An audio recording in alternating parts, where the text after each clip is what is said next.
This is freeware, by the way. Just throwing that out there. Cessna T-37 Tweet. This was later developed into the A-37 Dragonfly. I got to see one fly just the other week at Avalon. I've seen them fly before, but I always need a refresher on just how agile this little thing is, especially with the uprated engines they later got.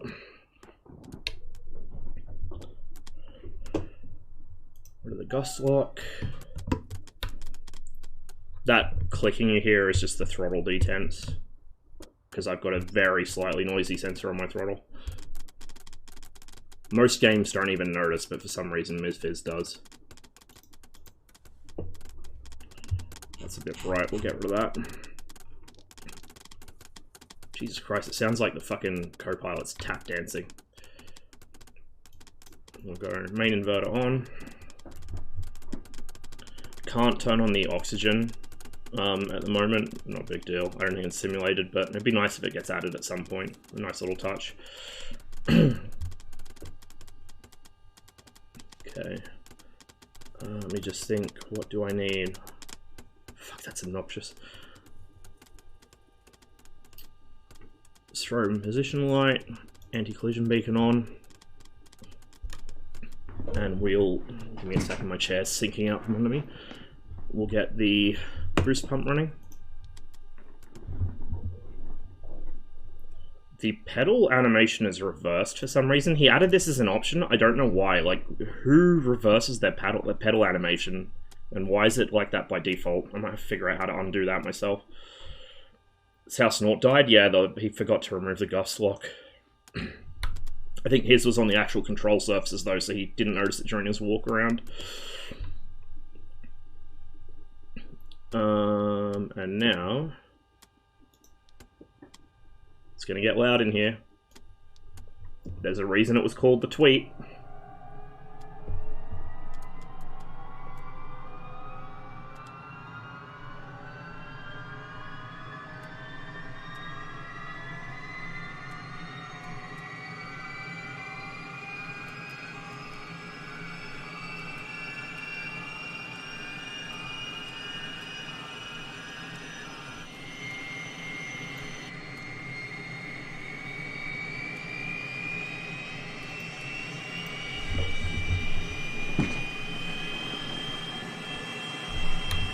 Set up the VOR for play as well. It's 105.8.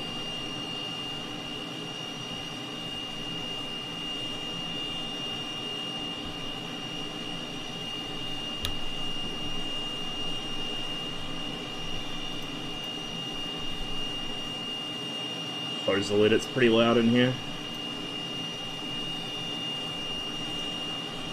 There we go.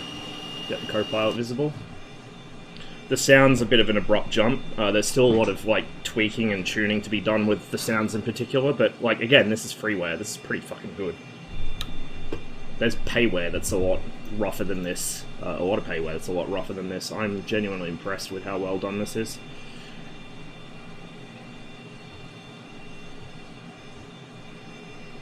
Set the transponder same as we did in the N2.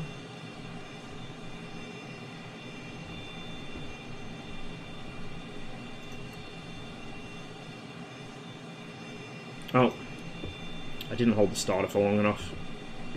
In fact, I didn't actually hit the starter, did I? No, I closed the canopy first. Imagine having a brain. Need to hold the starter up until it catches.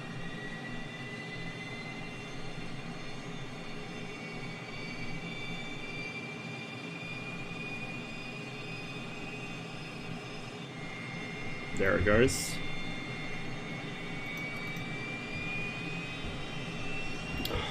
Please, chair, don't do this to me today. Make sure the flaps are up. Might drop just, like, one stage of flap for takeoff or something when we taxi to the runway.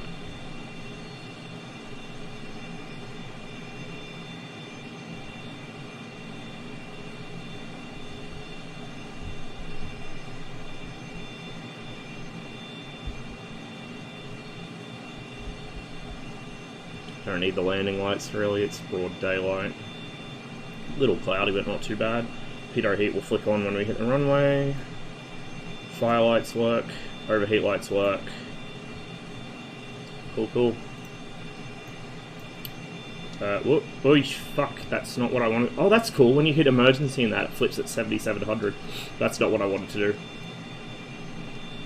I was gonna see if I could push to test the lights, but no, not at the moment.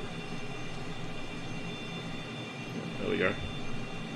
We'll just leave the radio off. I don't really feel like dealing with AI ATC, so fuck it.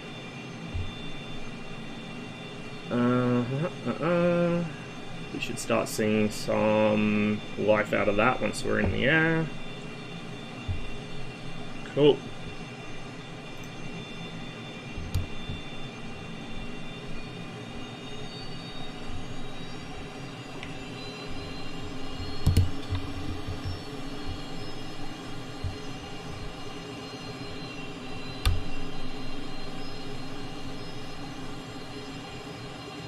Should check the name of the airport here using the VFR map.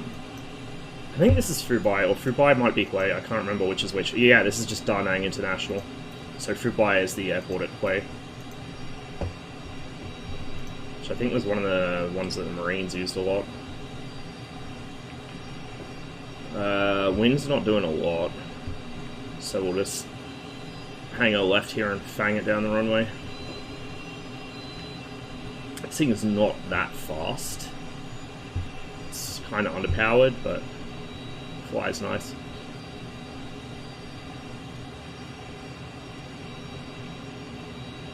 Figured out how to avoid MS Teams showing away status. I could watch more streams now. Excellent. That most important of discoveries. Okay, one stage flat. I have to check the takeoff trim. Probably need to adjust the lights right on that. There we go, yeah, so I just had the lights set to dim for some reason. Pitot heat. Everything else looks good. Everything's happy.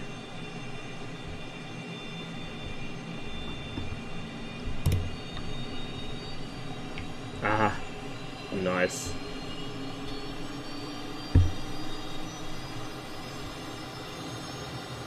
Throttle response out of the edges is pretty bleh, but you kind of expect that from, you know, little early turbojet engines whacked in a trader in the 60s. I'm not sure about the rotation speed and the landing speed on this thing. It feels like it wants to lift a little slow, like we're not even at 100 knots yet, which is something I noticed with the Azure Poly Fuga Magister as well. They seem to just rotate a little bit slow. I could be wrong, it could actually be correct for a tweet, but it just does seem a little, yeah.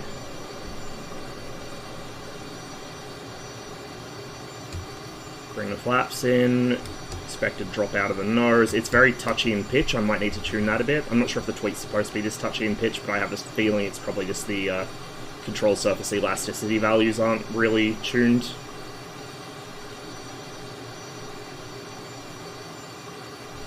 Flaps are up, gears up. Let's do a bit of a poke around Da Nang, and then we'll head up to Hue. We just got the VOR DME there. Fuck, it's bumpy down here. Ho ho! Lovely Vietnam weather. I'm at about 95% on the throttle. Nice bridge here. I'm not sure if I want a chance going under it. I don't know if it has collision or not. You know what?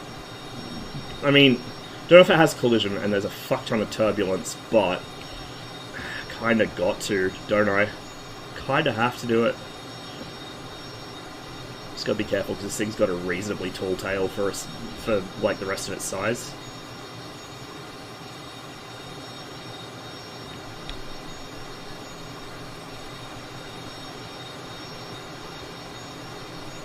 Bring it back to about 90-ish% throttle. 90-ish% RPM, I should say. 250 knots, so not too bad for speed. Don't want to be too much faster because it won't maneuver, don't want to be too much slower because it'll drop out of the air. And if this collides me, then, whelp. This is custom scenery. I legitimately do not know if it has collision geometry or not. It doesn't. Oh, fucking hell. Hang on, phone, sorry.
Not a spam call. That was actually someone I wanted to talk to. Amazing. Alright. So. Let me just get my chatbot open again.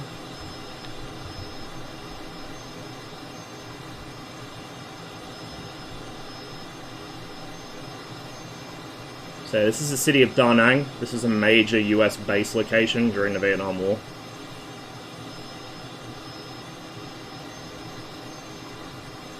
The big fuck-off mountain, that headland you see behind me, was host to the main US ground-based GCI station. It's not modelled in the sim, and the custom scenery doesn't add it, unfortunately. I'm hoping someone adds it at some point, but there's a great big cluster of radars right about, like, there-ish maybe. And that was one of the several sources of GCI control that the Americans worked with during the Vietnam War.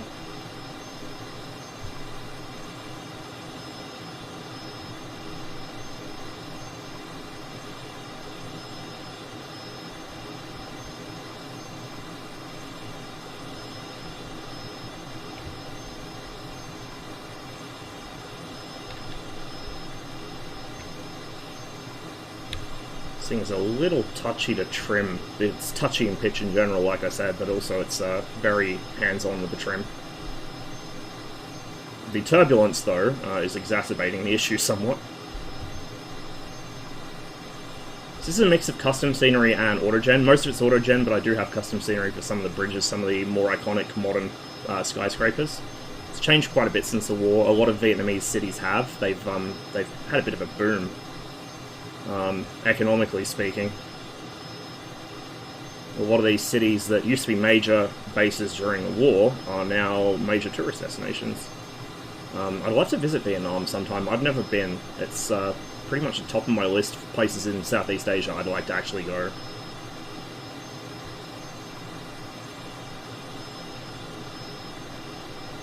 So I haven't done my research like Fen would have. I can't really tell you much about a lot of the more modern parts of it. Like what these bridges are named, or when they were built, or anything like that. I have no clue, but they look pretty nice. A lot of this would have been post-war. A lot of it's probably fairly recent. Dragon there, holy shit.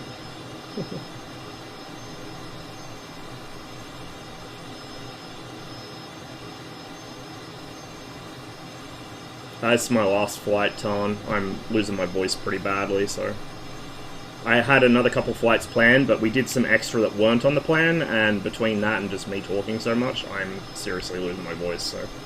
We'll call it after this one, and then the other flights will kind of overflow into the next MizViz stream we do. See the mountains back in the distance there. Vietnam's an interesting country in terms of geography. It's very long and very skinny. You don't really realize just how big of a country it is until you try to fly the length of it, because if you try and fly the width of it, you're out of the country within probably a couple minutes in a jet. It doesn't have a lot of strategic depth east to west, but it has quite a bit north to south.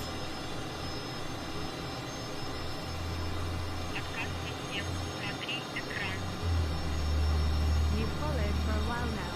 By the time you have watched the stream for 2 months, you've gotten a good feel for the stream. It is the ideal time to dig deeper, evaluating your subscription, your streamer and yourself. When you approach the first 2 months with willingness and forethought, you can establish health. Oh, it cut off. Cheers, Magic Turtle. Appreciate it. Yeah, the TTS lady doesn't like long sentences, apparently. She's a bit lazy.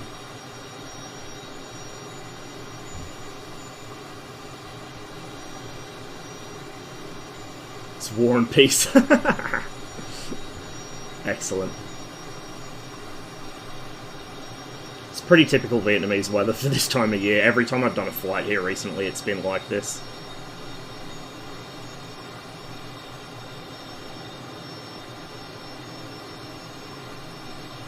So as I said, the radar station isn't modelled in the sim. There are buildings up there. They're just random autogen buildings, like water tanks and stuff, where the big radar golf balls would be. That black shimmer you see through the clouds is a bit of a alpha texture transparency error in some of the scenery. It's a little bit of a oopsies. Oh, this is how to die in 7 seconds right there. VMC into IMC next to a fucking mountain in turbulence. Yeah, that's the Da Nang radar complex, or it would be if it was modelled. Big old GCI station.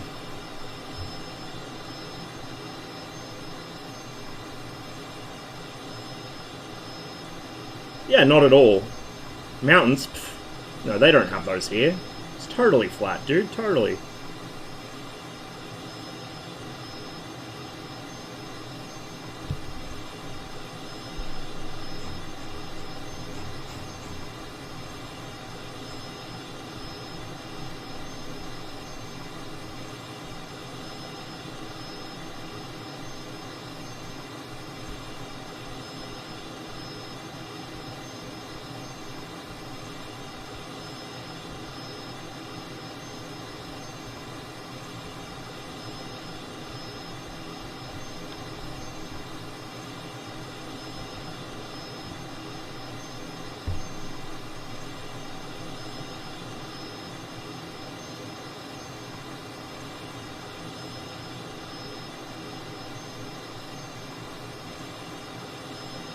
Hue isn't very far.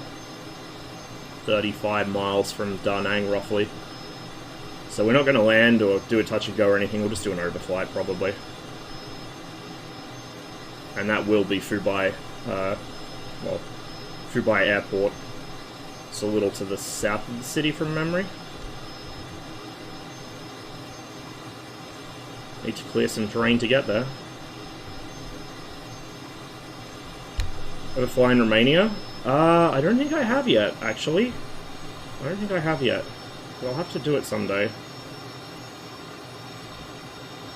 I've flown just about everywhere around Romania, but I haven't been to Romania yet in the sim.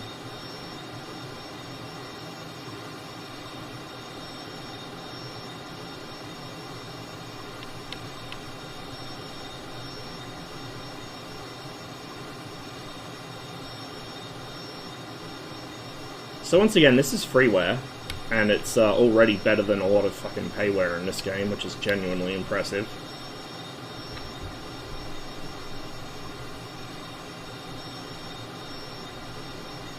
We're headed straight for the beacon. Just gotta clear these mountains.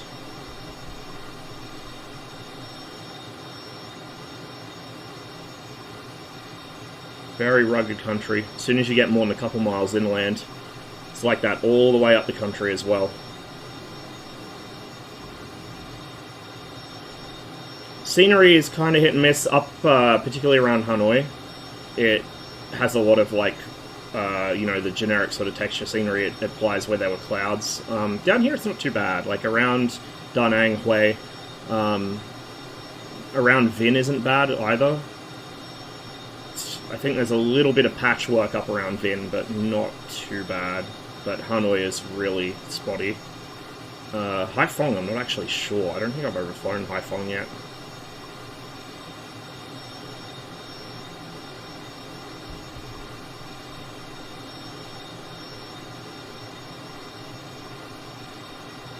Still want to do another Sky Master flight around here as well at some point. We might do it further south.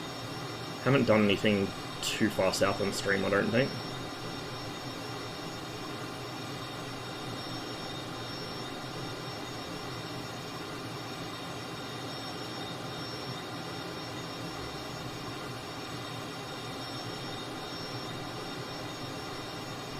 No autopilot on this thing, so just hand flying it the whole time.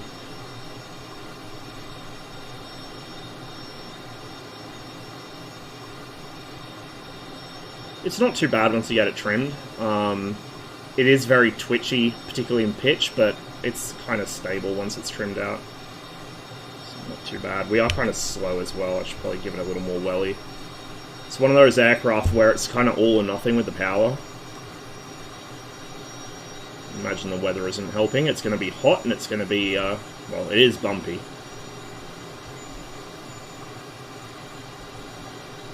Not sure if we got outside air temp in this. I don't think we do.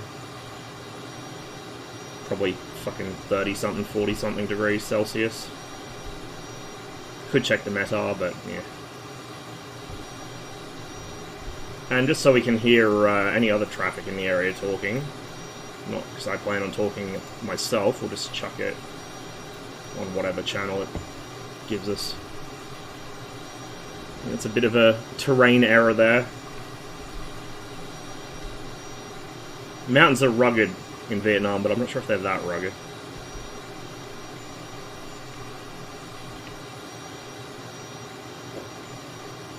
When we get to Haiphong, depending on fuel, we should be okay for fuel, but I'll probably throw it around a bit, give it some little bit of aerobatics.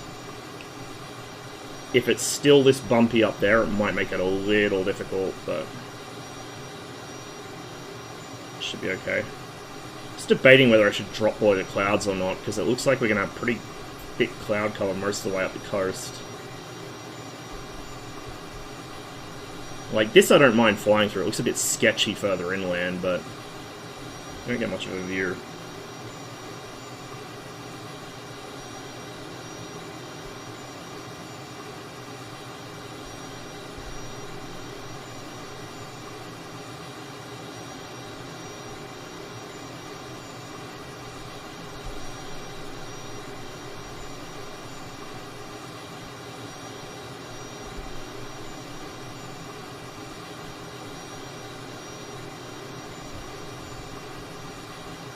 So the Tweet was initially designed as a trainer. It's designed by and built by Cessna. It's quite popular, but it is perhaps best known as the A37 Dragonfly. And I think a lot of the surviving ones that still fly on display circuits are either actual A37s or they're dressed up as them. And it's quite a nimble little aircraft. Not the most powerful thing in terms of engines, not the fastest thing either, but man, it can move through the air.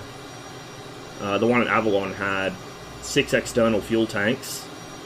Well, 2 of them are probably, or sorry, 4 of them are probably imitation napalm tanks. But anyway, it had like 6 big external tanks on it, wingtips, and then under the wing. And it had a pair of smoke pods, which were about the size and shape and presumably weight as a hydropod. Like a 9-shot hydropod or whatever it is, 9 or 17 or however many. And it was just dancing around the sky like a fucking ballerina. It was beautiful to watch. I feel like I really want one of these in DCS now, because I think it's the kind of thing that would make people cry very hard. Especially on servers where the only thing they know is to turn harder.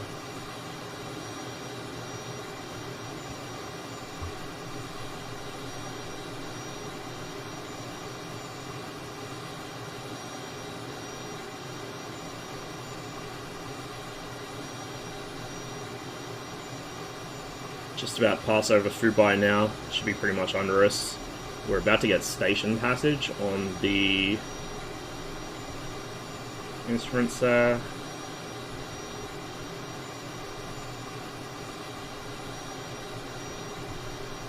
In fact, the beacon's a little off the end of Fubai, because that's Fubai down there. The beacon's off the end of the runway. A little off the right. 4.7 miles.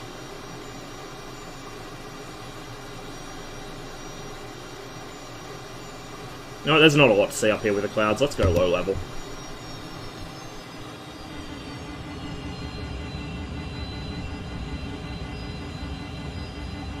It's the landing gear horn.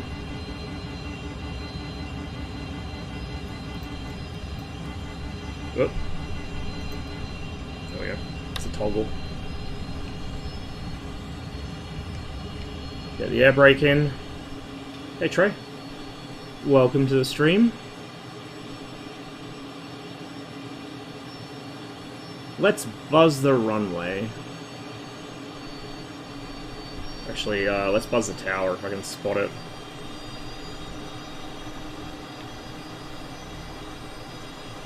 We're already busting the speed limits too.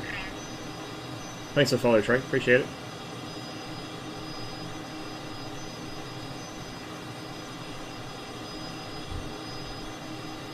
Oh, the tower's further back there. But yeah, that's Fubai Airport.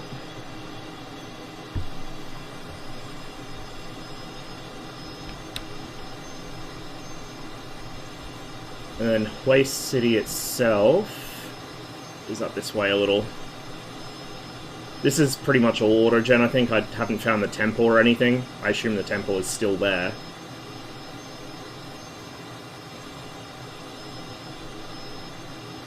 Fubai. I mean, it was for a good number of years, but no, Fubai.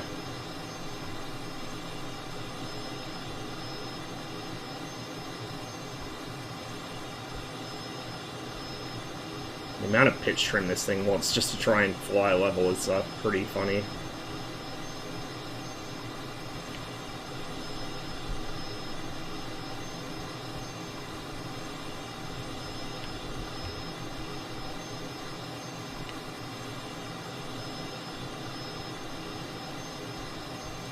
So I think this group of buildings in front of us in the distance is the actual city of Hue. Fubai is...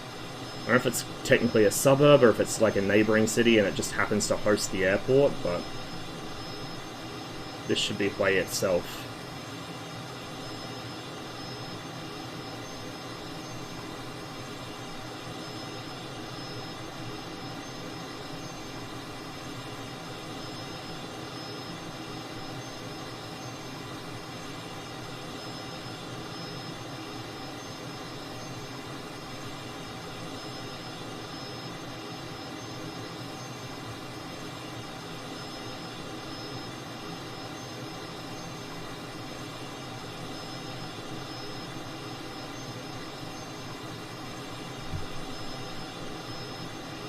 Speaking of the temple, that might be it in front of us.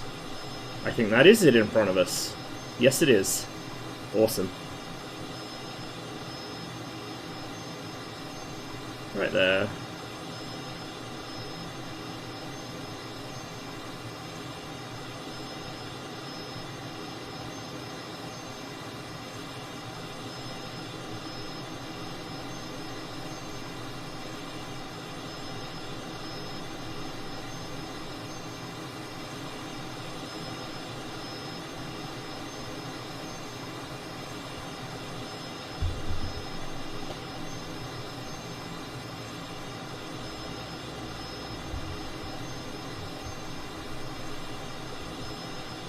Okay, so we're past that, so, sorry, I'm just kind of stared off the side of the screen there. Donghua is 11620.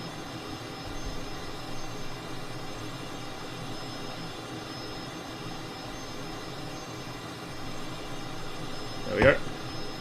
Probably need a little more altitude to pick up the beacon, because it'll be behind the horizon for us at this altitude.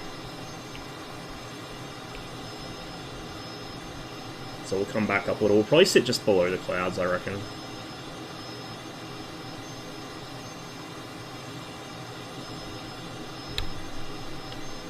need more power.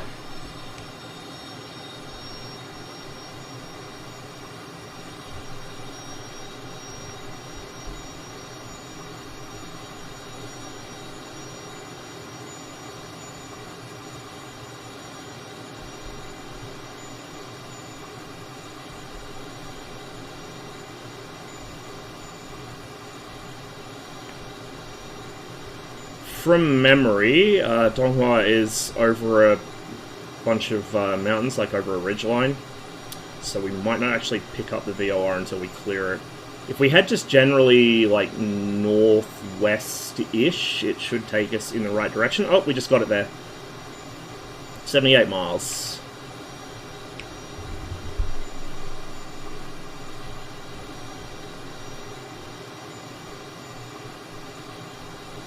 Just very slightly left of the nose.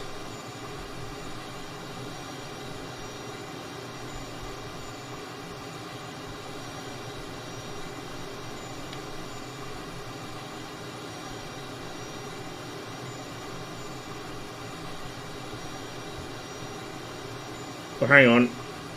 Right, sorry, I forget. You don't want to chase the pointer in this. You want to go the opposite way to the pointer. I'm used to my RSBN where I chase the pointer.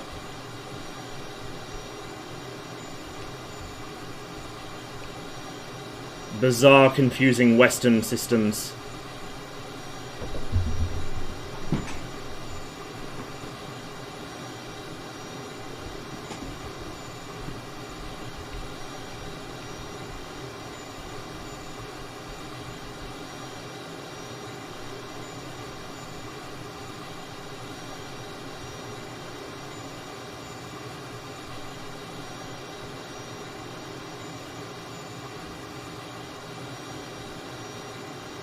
It's interesting. It's almost like, it looks almost like The Sims dusted the ground with snow.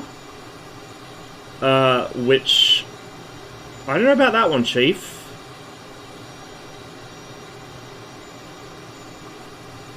Don't know what's going on there. Weird. On multiplayer, yes, I'm on US West.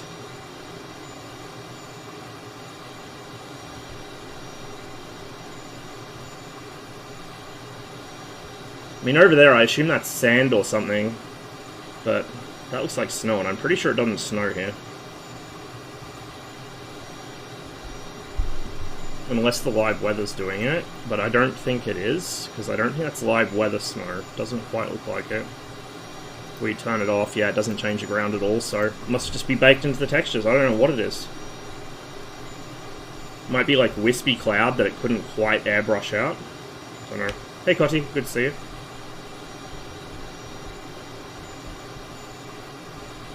Or if it's mistaking the rice fields for snow. Shouldn't be.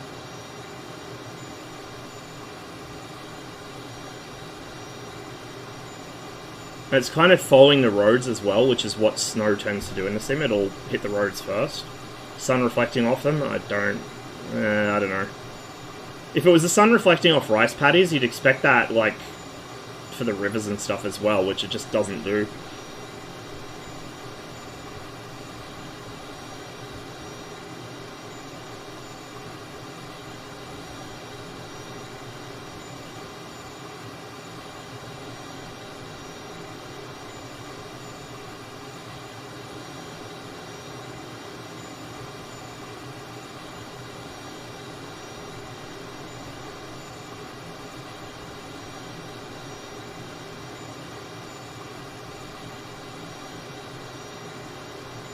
Down there. Little dirt strip or something, it looks like.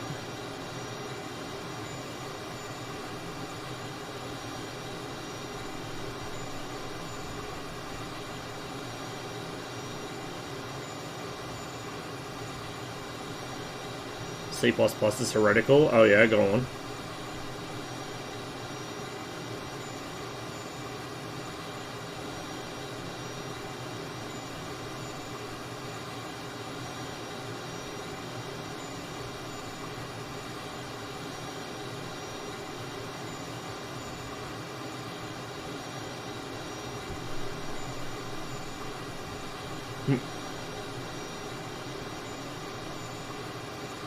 These bumps, man.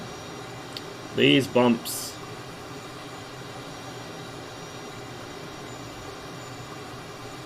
Cloud's starting to thin out. We might, as we get a little further up, I don't know, looks like it kind of comes back further up there. I was going to say, as we get further up, we might climb a bit, save some fuel, and get above the worst of the turbulence, but I don't know if that's going to actually be a thing.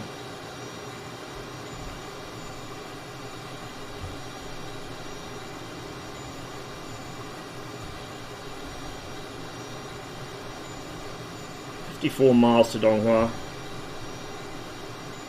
Then from there, we head to Vin. From Vin, like I said, I don't know what the beacon is we're overflying, because it wasn't assigned a name in the sim, but I think it's Walak.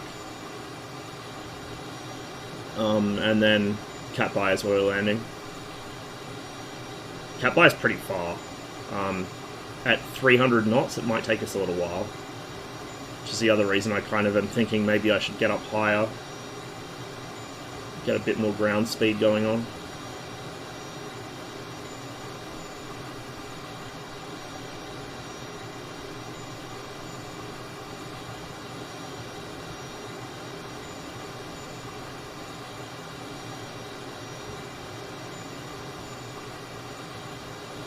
Let's get some more altitude. Fuck this.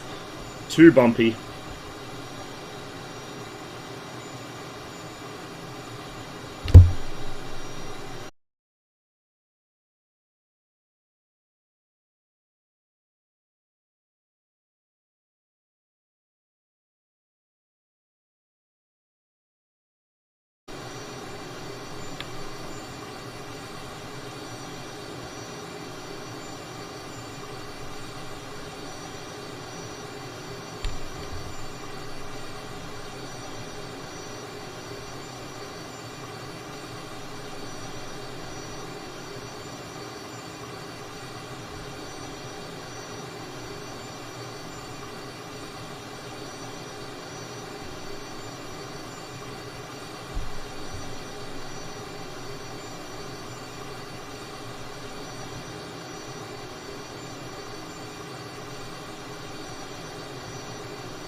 See, there's all rice paddies down there, and it's not doing the thing there. It's probably cloud that it didn't airbrush out properly. I reckon that's what it would have been.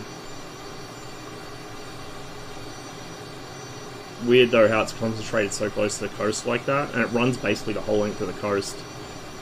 I originally thought it was sand dunes or something, but then I noticed it was happening inland as well. I'm like, nah.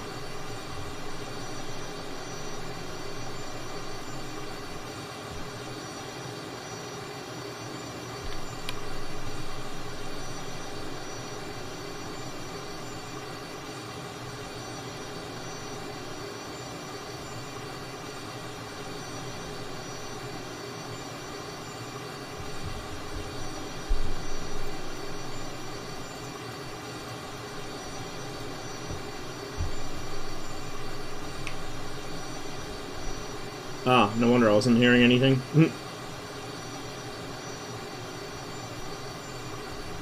Water's a bit quiet. Let's double check we're still on Hanoi Center. Yeah, we are. Okay.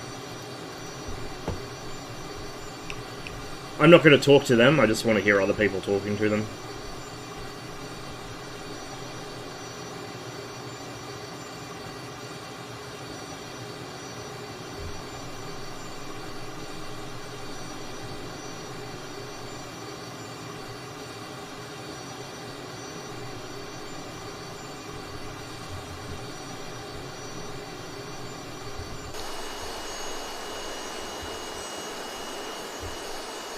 It's a cute little plane.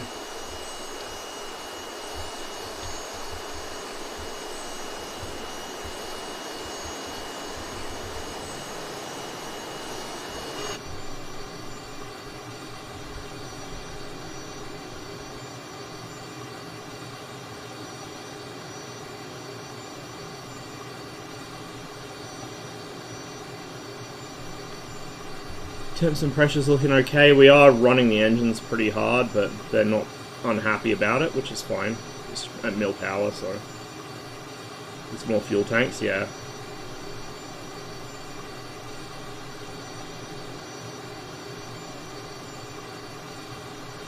Tip tanks would go really nicely on this thing.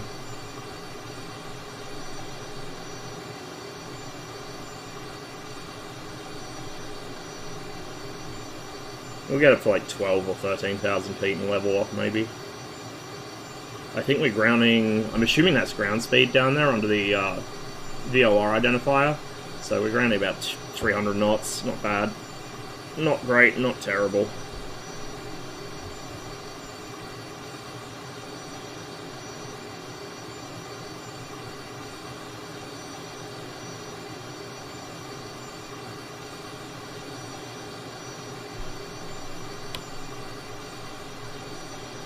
So you can see the climb performance isn't going to set the world on fire. It's not awful, especially for how relatively underpowered of a jet it is, but it's not great either.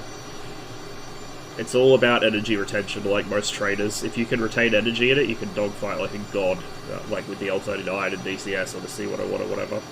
They're gutless, but they retain energy pretty well in the right hands. I'd expect this to be pretty similar. A lot of heat blur, people casually red-pilling people on just how shit the Phantom radar really is. Based. Absolutely fucking based. God, I can't wait. Give me that fucking piece of shit thing. I want it so bad. The worse the radar, the more fun it is.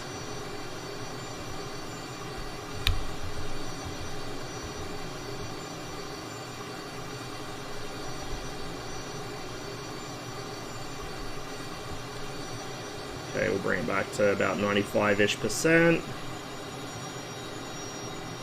Well, 92-ish%, I guess. The spool time on these engines is just painful.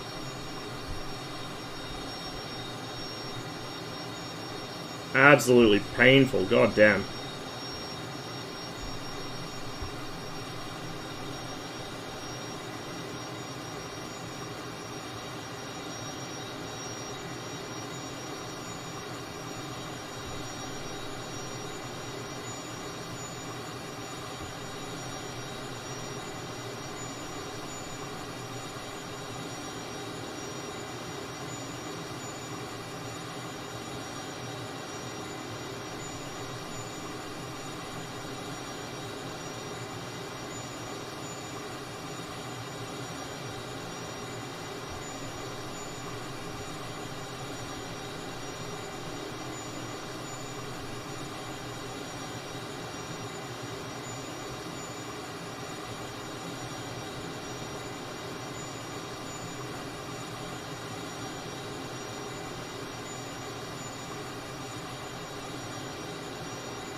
Also notice the bug guts and scratches on the canopy, as it should be. Don't care how much DCS players complain, "Ooh, I can't see all the bug guts on the canopy." That's what real canopies look like, my brother in Christ. Deal with it.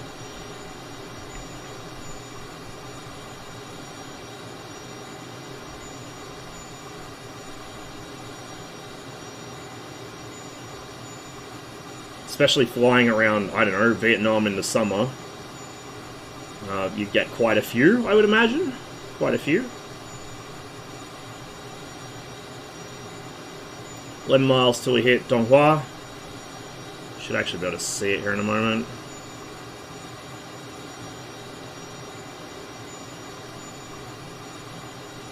And then from there we switch to Vinh.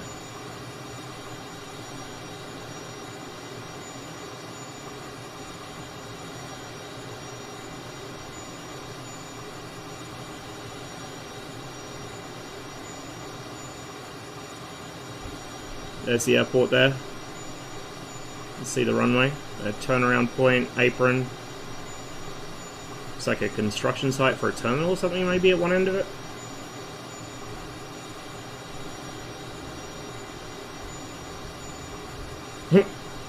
I know, right? I don't know, man. I got no patience for gamers and their dumbass complaints anymore. It's a fucking sim. If you want to tell all your War Thunder friends how hardcore you are for playing a real flight simulator, then you get to deal with bugs on the canopy. I don't give a shit. I can cry about it.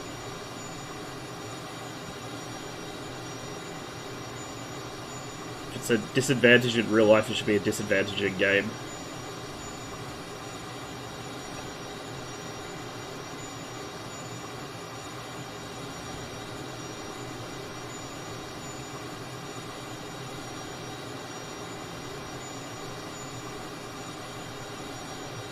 I feel like I probably should have switched playlists for this. I don't know if I've even got the correct playlist on here.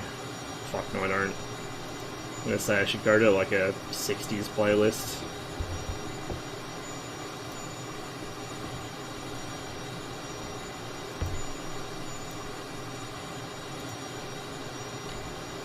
Hang on.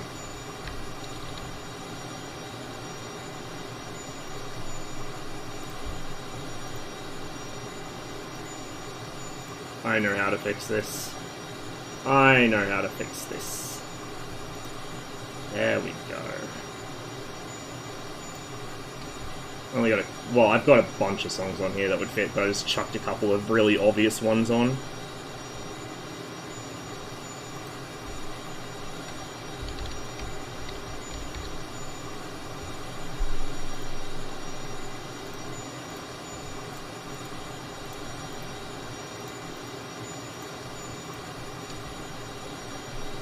Hopefully the volume's okay and you guys can actually hear them. Hey Burstix, good to see you, man.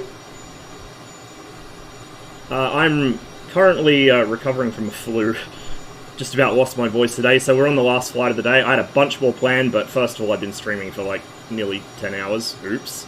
And second of all, I'm going to lose my voice, so we're going to cut this stream a little shorter than planned and pick up the flights that I missed on the next one, or at least the next one I fly Misfizz in, I think. So what's our 113.1 for Vin? There we go. 85 miles. Yes, I did know this version is anachronistic.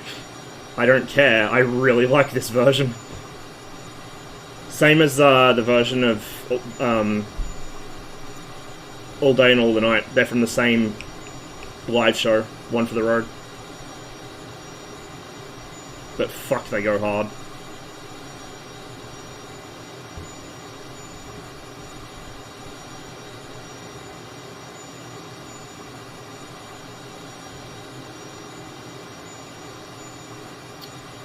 So yeah, Burstix, we're flying a Cessna. It ain't your granddaddy's Cessna though. Not a little 152 or a 172, it's a T-37, a Tweet.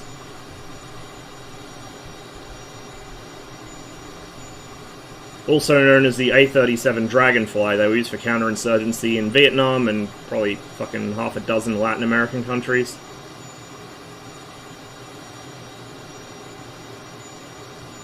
I think I linked you this one, actually. It's the freeware one, it's really nice. It just got updated the other day. Finally made the sounds less ear-splitting in the cockpit and a few other nice little tweaks.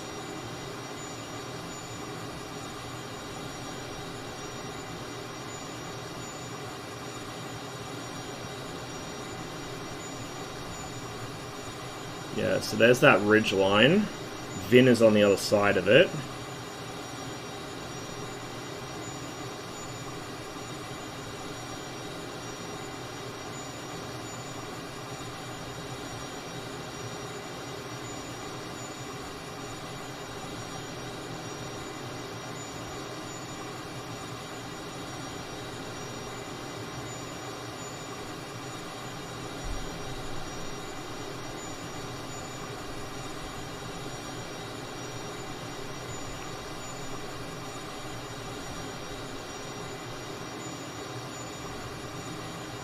You can see from the weather, and like I said, this is pretty typical Vietnamese summer weather. you can see why the ground textures are so patchy, because a lot of the imagery would have just been covered by clouds. So this is another area, like a lot of the sort of backwards area of the former Soviet Union, especially Russia itself. It's another area where the default Bing scenery really falls down, and Google is not much better.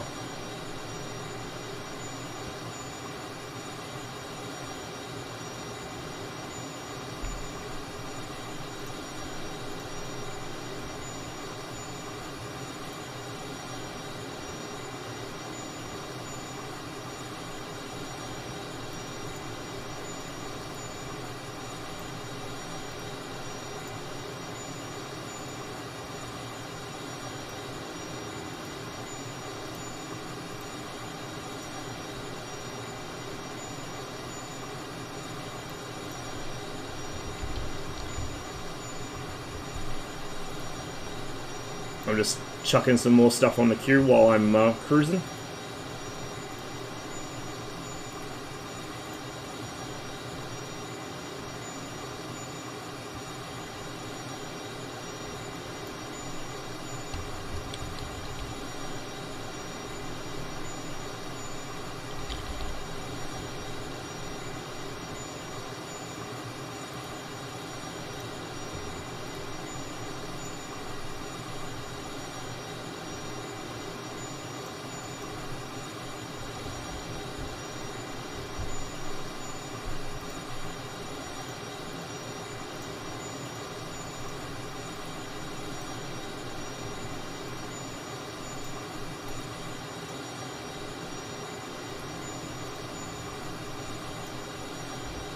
I think that should give us plenty of songs for the flight. Now I just got to rearrange them so it's not all clumped up.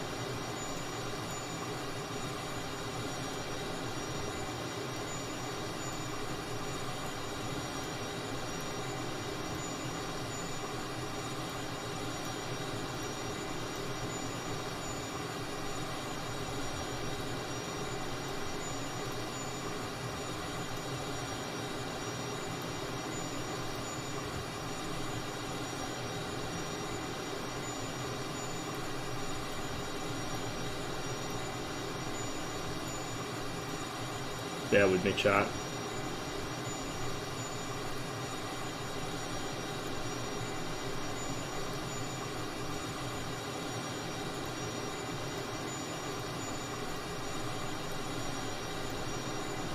There we go. That should do us.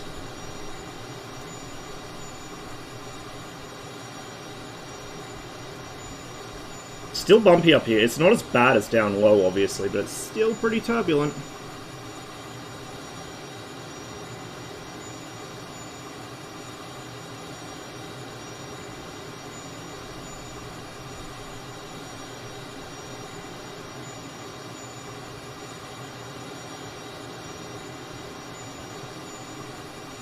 $55 miles to Vin. Pretty much off the nose-ish. We're a little off course. To drift left a little, not too much. We might actually need to do a fuel stop. Just looking at that now, I mean, we might need to do a fuel stop at Vin, because after Vin we got a pretty long stretch between there and Catbai. And if I want to do a little bit of scenic flying around Haiphong, we're going to need some fuel for it, so...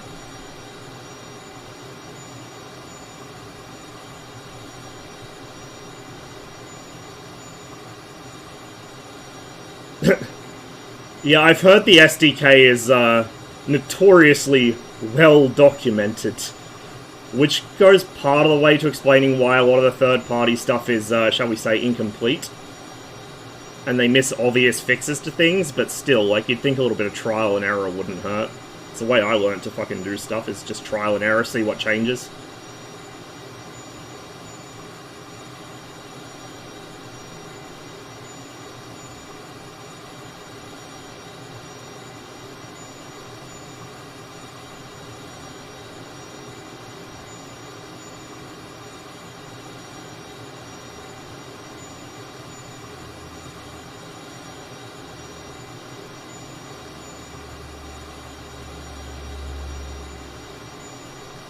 I think it's got quite a nice cockpit, really.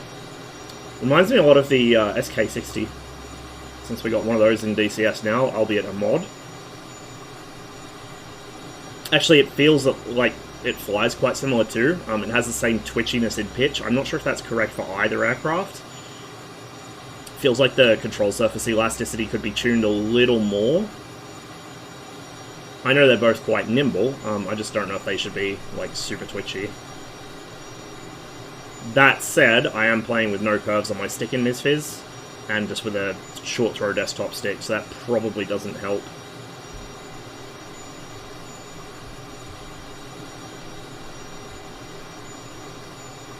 But if I then add curves to the stick, because Misfizz doesn't... I think SPAD and some of the external, like FSU IPC maybe, some of the external programs probably do it, but I don't think Misfizz natively lets you set curve per aircraft. If I set a curve just to fly this and other things that are a bit twitchy in pitch, it's going to make things that are already a bit sluggish even more sluggish, which I don't really want. So I can deal with the pitchiness for now.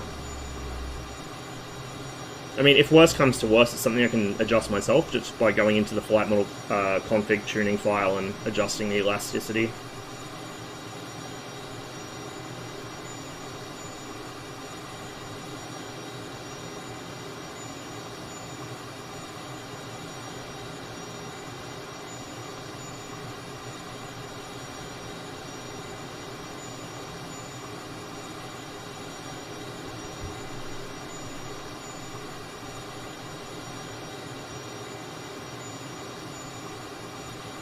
.38 miles to go. I think we will just sit down briefly in Vin and top up the fuel.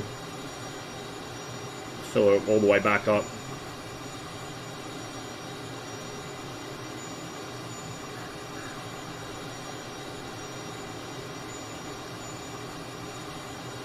I'm trying to remember how much we started with. Wasn't it like 1,600 pounds, maybe even more? 18? I don't know. Like, we might get away with it, but I don't want to push my luck.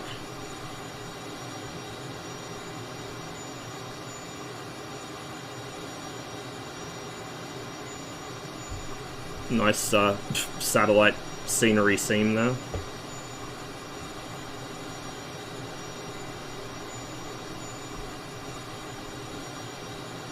So I forget exactly where the demarcation was between North and South Vietnam, the DMZ. It was south of Vinh, I know that much, because Vinh was on the north side. I think it might have been somewhere around Dong Hua. Maybe a little bit north of it. I did know at one point, but I've forgotten. It's been a while. But we're heading into North Vietnam at any rate. It's a river? Aha.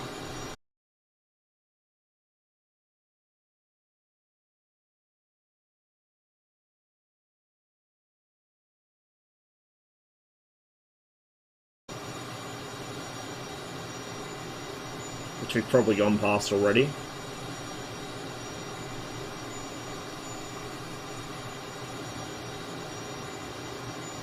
It's like an airstrip down there. Small one.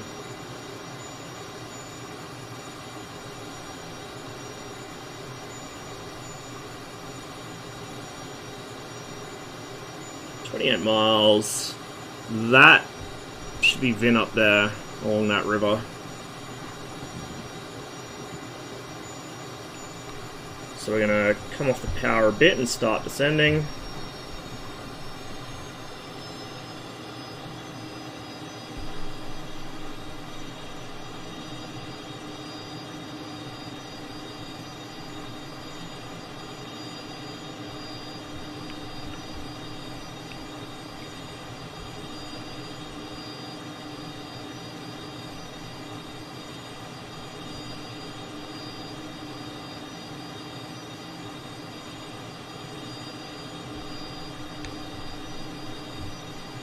This thing struggles to fly with its gear and flaps out, so we're gonna wait until we're pretty much established to drop full flaps, and depending how steep we have to come in, how shallow I end up coming in, because I'm always too shallow with stuff like this, we might not take full flap.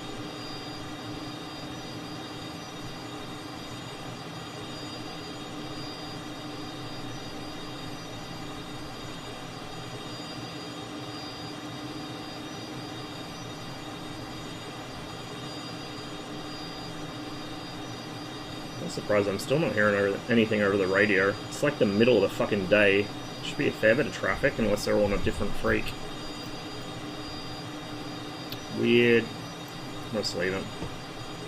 Oh, I know why. I forgot to run fucking...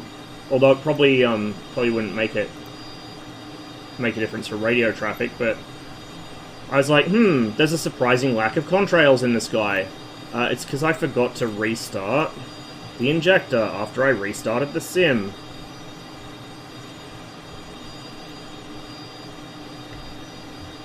There we go. We might start seeing some airliners pop into existence in front of us now. It's like, you know, Da Nang Airport seems kind of quiet. Well, now we know why.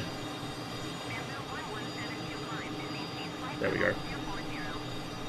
There we go.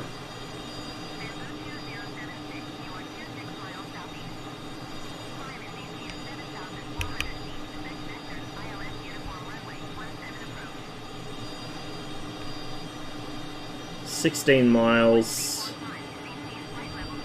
Oh, shut up.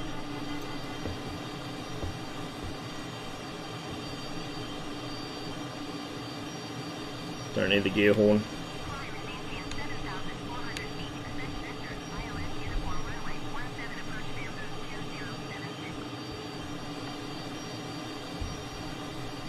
$14 miles.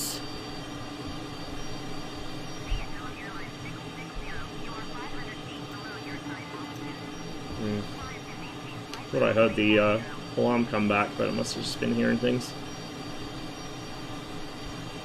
The VOR here is not right at the airport from memory. One of these ones, it's not right at the airport, it's like next to it. So I've got to keep my eye out, see if I can spot the runway. I think it's under that cloud in front of us. I actually took off from Vin in this the other day, so I've been to this airport before in the sim, just it's been a few days, and I was coming out of it and heading south, not flying into it, heading north. I think it's a little bit to the left, because it's kind of next to the city. Oh, I see the beacon from it. Right off the nose. Perfect.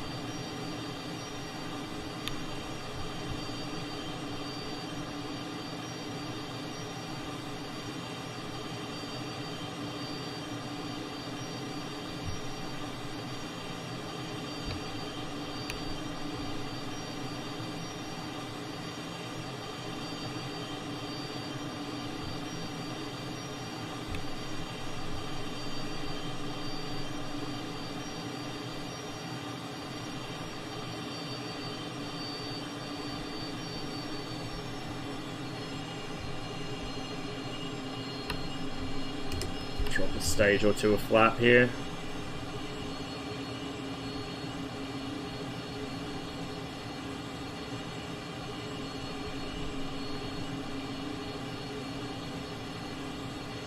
Is that the runway? I think it is.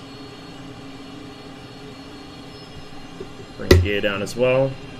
Get the airframe nice and dirty, should slow us down a bit. I'm not going to bother dropping the air brakes yet, because there's not much point. Like, this should be enough. And once you get the air brakes out, you really need a lot of excess power to get moving again. So, struggles a bit.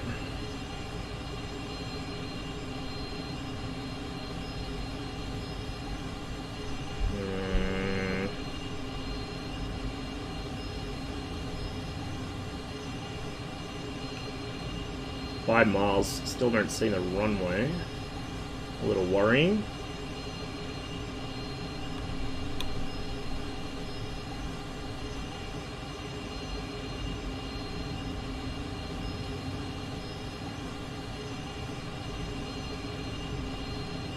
Oh, no, I do. It's right off the nose.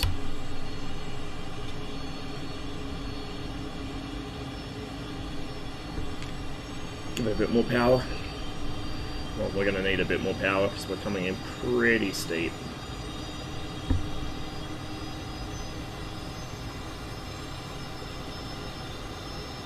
Like I said, the engine response to the throttle is fucking pathetic in this thing. Absolutely pathetic. Yeah, Francois, we're just about done though.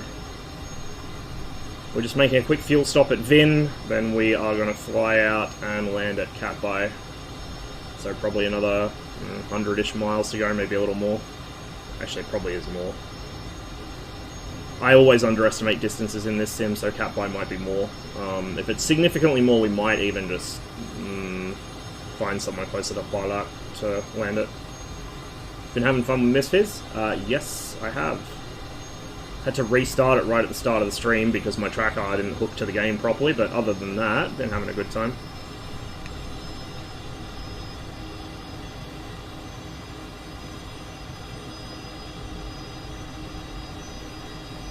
Pretty steep approach here. It's fine.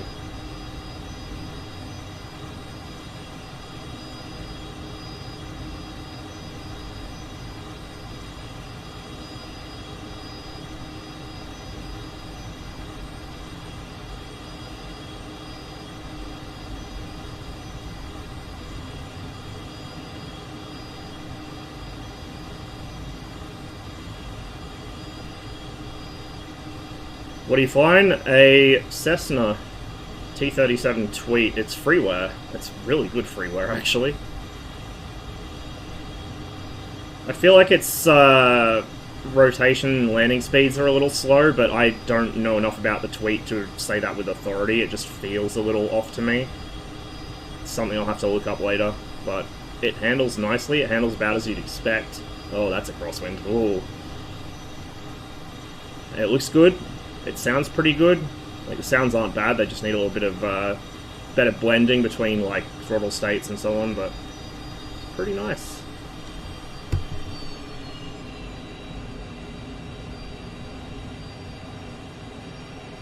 And boy, does it float. Pop the air brake out to bring us down. There we go. Nice and gentle. And we need a lot of rudder because of that crosswind, Jesus.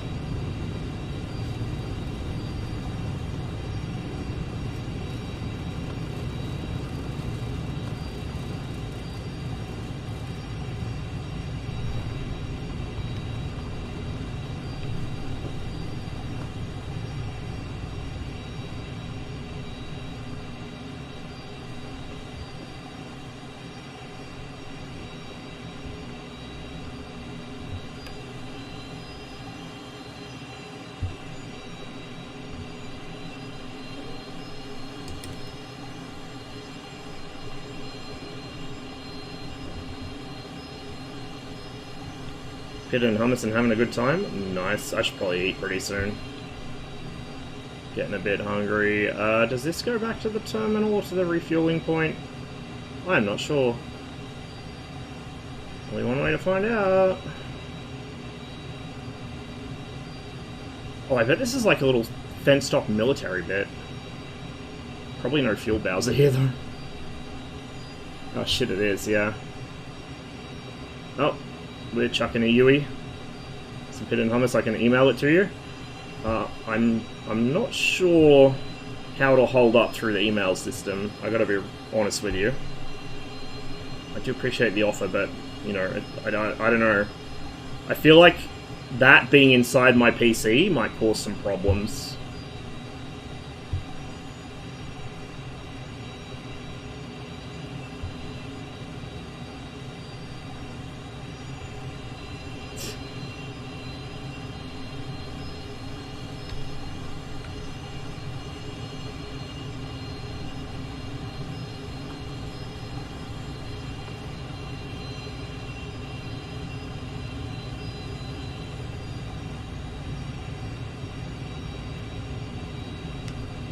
Get rid of the pitot heat while we're on the ground.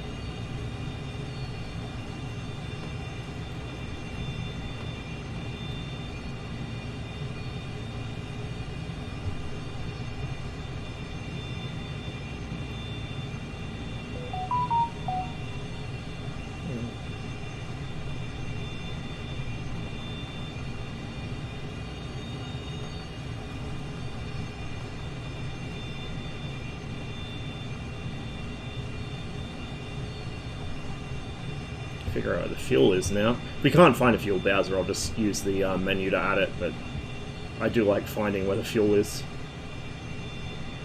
My immersions. Very important.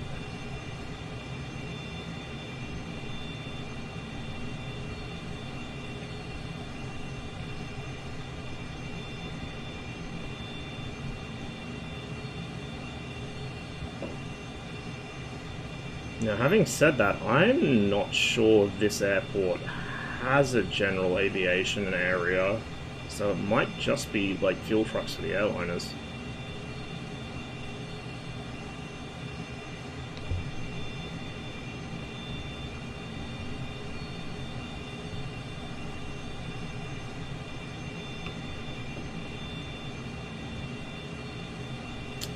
I think that is indeed the case. Well then.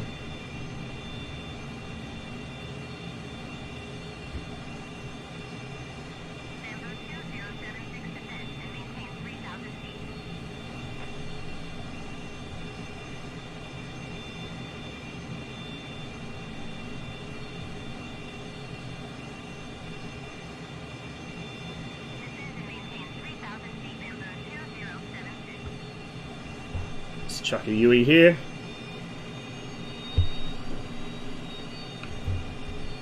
Stick the brakes on. We'll hot fuel it. I'm not going to shut down the aircraft and restart it and do all that bullshit. What we will do is we'll open the lid while we do it. Brace yourselves. It's going to be loud in here.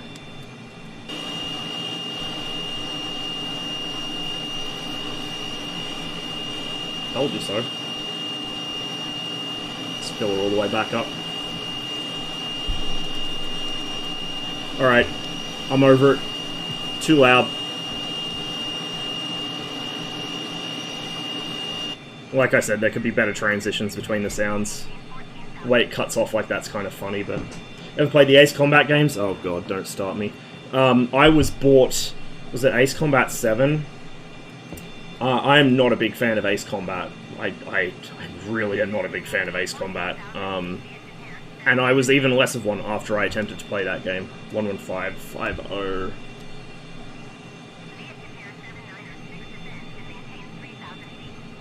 Yeah.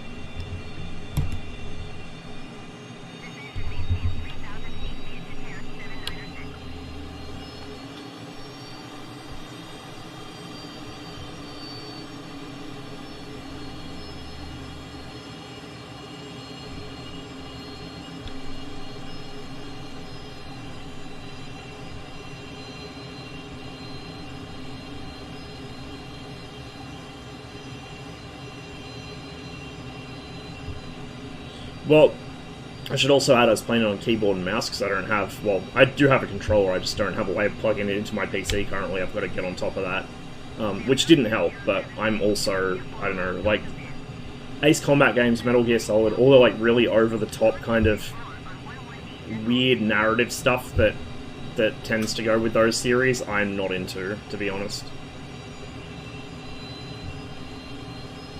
Make sure the air brakes are in. You might just take off without flap, because it only increments to 40 or full, like 40% or full, so we'll just see how we go with no flap as we just crush all those lights. Probably still rotate pretty quick smart. Oh, that wind. Yeah, 100 knots and she's up. Feel like that's a little bit below what it should be, but again, I'll have to look up some documentation for this thing if I can. And who knows, it might be accurate. It does have like pretty big straight wings, but they're pretty like they're big but stubby, if that makes sense. So I don't know.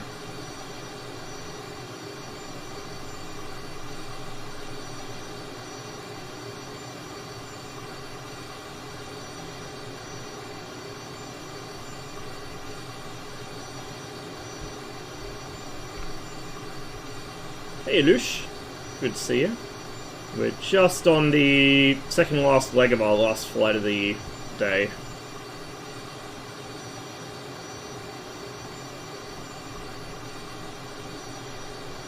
We just took off from Vinh in Vietnam. We're going to do a leg towards Hoa Lac and then head to Cat Bai and land there after doing a bit of barnstorming around Haiphong. There we go, there's our beacon. Wait.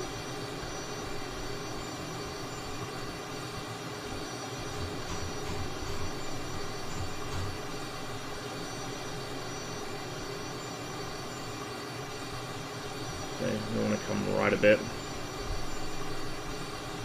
It's a Cessna T-37, a Tweet, which was later developed into... Oh my god, the camera's drunk. Which was later developed into the A-37 Dragonfly light attack aircraft.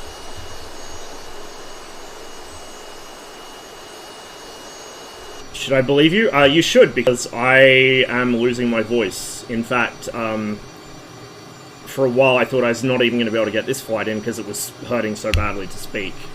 I'm recovering from a mild flu, and I've had a sore throat for the last few days, and maybe doing a 10-hour stream was not the best way to help it heal. Just, you know, who would have thought? 94 miles to our next waypoint. And probably similar to Cat Bai from there. Sorry about the fidgeting, my chair keeps sinking on me again. Oh, Peter Heat goes back on since we're in the air. I don't think we are really going to need it. Unless we climb super high, which this thing's not really capable of anyway. Traffic down there at 11 o'clock. There's no way I should be able to see nav lights that far out in broad daylight. Like, come on, man.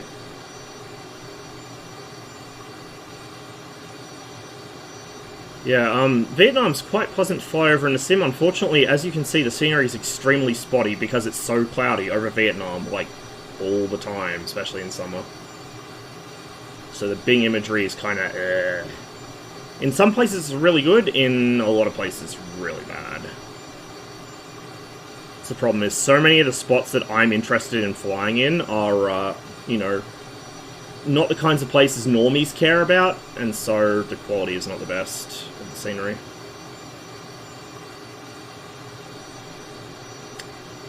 Cotty, this is an anachronistic version too. This is the smoky version, not the original version. But I like the smoky one better.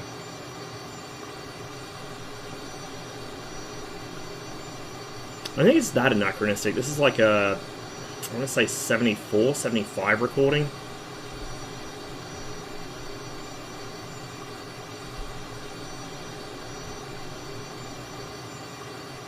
We won't climb as high this time. About 9,500 feet should do us.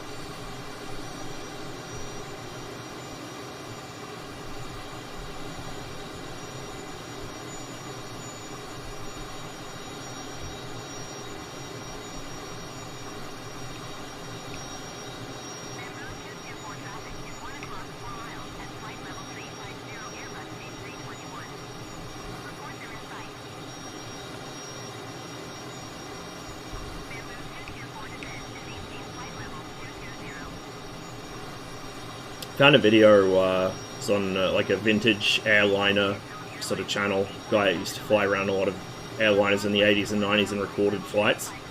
One of them was a 2154, Vietnam Airlines 2154, back in the, I want to say, 90s. And it was so humid, must have been in summer, it was so humid that when they turned the fucking ECS on, like or the PAX, whatever you call them in an airliner, the air conditioning system, when they turned them on, it looked like a fog machine. No joke. It was like, it looked like there was smoke in the cabin. It was that dense. Crazy.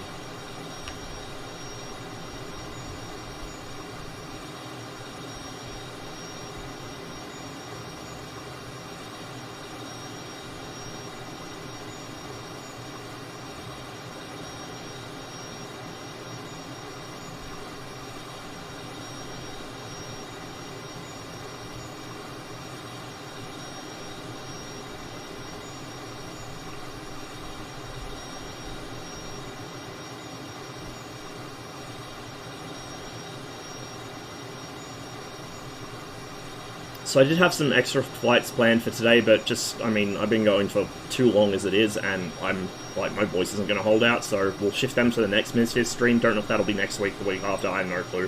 Whenever it is, I've got them written down, so I'll remember what they were. But we're going to do the Caribou somewhere bushy, maybe New Guinea, maybe East Africa, haven't decided yet, maybe South America, we'll figure that one out. Somewhere bushy and with mountains. And then the Norseman probably in Canada somewhere, probably up in BC. Hey Small Boy, good to see ya. 75 miles to go till we hit Kualak, and then we'll flick over to Cat by VOR.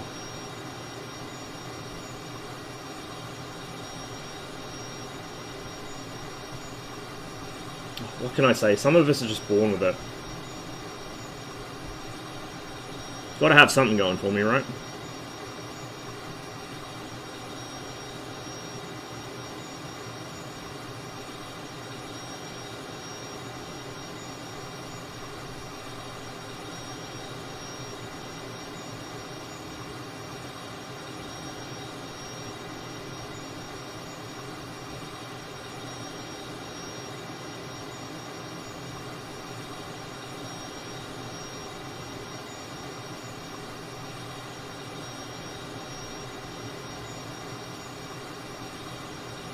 Mirrors working? No. You can fold them away slightly, but they don't actually work as such, I don't think. Kind of. It's kind of hard to tell with Misfits mirrors. They seem to reflect super low resolution, and they don't reflect your own aircraft, and they don't appear to reflect ground scenery. It's weird. I don't know. The ones on the AN2, for instance, also the reflections are upside down, so I couldn't tell you. They seem to reflect something, whether it's just a cube map that generates as you fly around, or whether it's a genuine, or at least a render target reflection, or a genuine reflection of some sort that's just really de-resed, I don't know.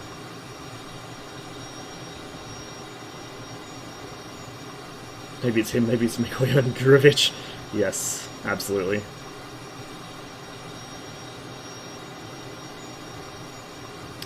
The jet is a Cessna T-37, a tweet. Developed into the A-37 Dragonfly for counterinsurgency and light attack duties. A6, I wish we had an A6 for this, or DCS in particular. Maybe one day. The A6 is, first of all, he'd be sitting a bit lower down than me. It'd be a bit more roomy in here, and we would also have all manners of screens in here, but they'd be cool screens, like what the Tomcat has. It has its own equivalent of the Tomcat's VDI. Has the Diane computer running through that and a few other displays.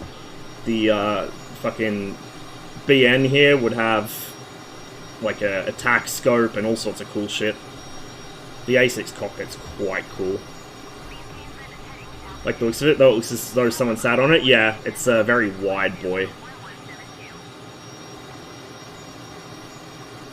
Kind of like a frog plane, almost. Like, it has that kind of squat look to it. It's cute. SK60, there's a modded SK60 in DCS, which is okay. It's very similar to this, both in terms of visuals and in the way it feels to fly it. A little twitchy in the pitch axis, but generally feels okay. I would not mind it in this, though. I do wonder if the guys behind the DCS SK60 might make a version for Misfits at some point. And this is freeware, so, like, considering this as a free aircraft is already better than a lot of the payware stuff, like, it's basically free money. You know what I'm saying?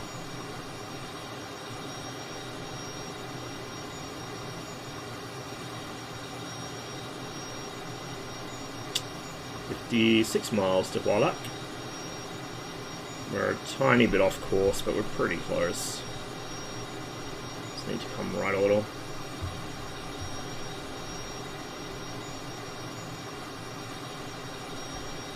Clouds are thickening up again. We might want to drop below level between Kualak and Katbai. It's going to be really bumpy down there, though. Like, you can see how turbulent it is up here. The aircraft's bumping around a lot. It's going to be, like, way worse down there. By worse, I mean more fun. Turbulence is fun. Yeah, I saw that they updated the 104 cockpit. The flight model's a lot better, too. It's still got serious issues. Like, don't get me wrong, but at least the acceleration is not batshit insane. It's closer to what it should be. It's actually... it's a little fast up until a certain speed, then it's too slow to top out, but it's better.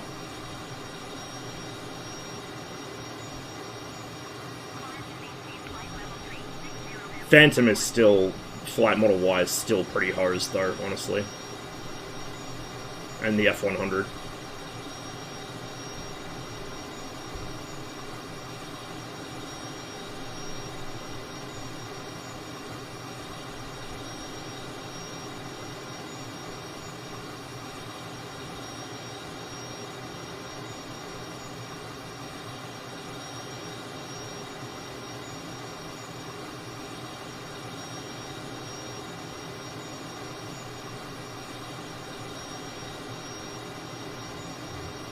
This is the first actual VOR to VOR flight that I've done, certainly on stream. I think it's the first one I've bothered to do in the entire sim, to be honest, like over a bunch of different legs. I have to do this more often. It's kind of cool. And not having to bring up the cheater map constantly and shame myself by using it, that's always nice.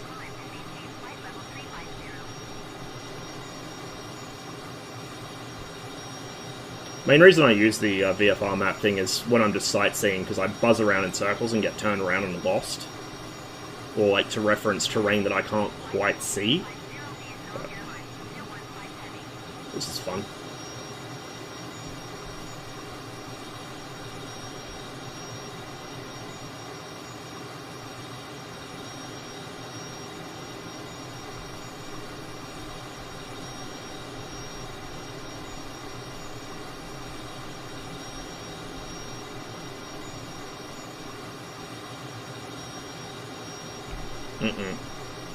I mean, we're not going that far inland. That's out towards, like, Gailam and Hanoi. But still, a few thunderheads forming up over there as well. Oh, and an airliner.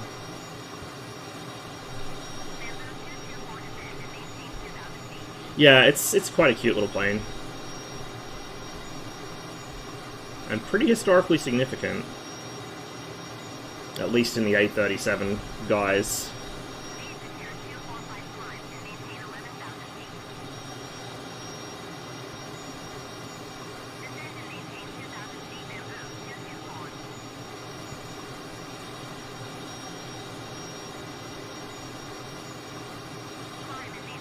Yeah, let's drop low level.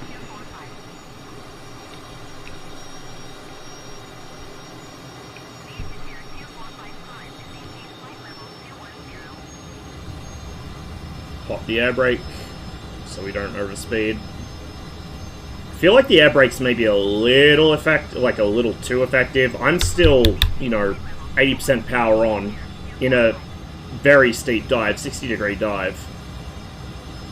And I'm holding my speed at 220-ish knots. It feels a little much. It's a pretty big air brake, to be fair, but still, like, but no, Chief. Like I said, between that and the takeoff and landing speeds, I feel like there's still some tuning to be done to the flight model, but it feels broadly like I would expect the plane to fly. Just little things like that. Attack run, yeah, pretty much. Jet Provost, close. It's a Tweet. Very similar looking aircraft, same role, same weight class, but no, it's a Cessna. It's a Tweet.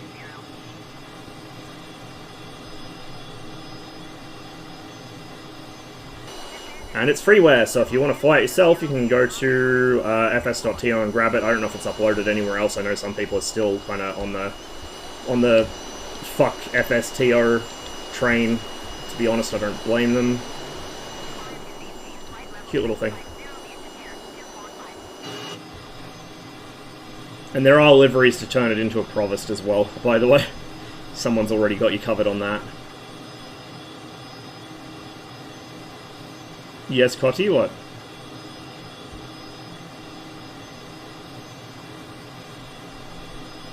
Letters on the nose blue. No, I think they're black. This is a community-made livery. It's not one of the official ones. Comes with a couple. The US Air Force one it comes with is two-tone white and blue, like dark blue underside and white on top. And it's got the US Air Force text in white because it's on the dark underside.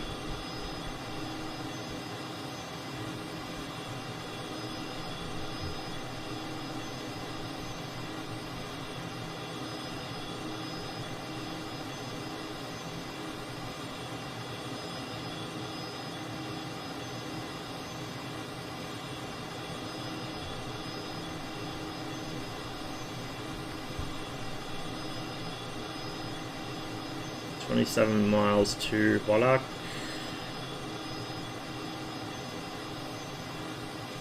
Be just over this ridge line.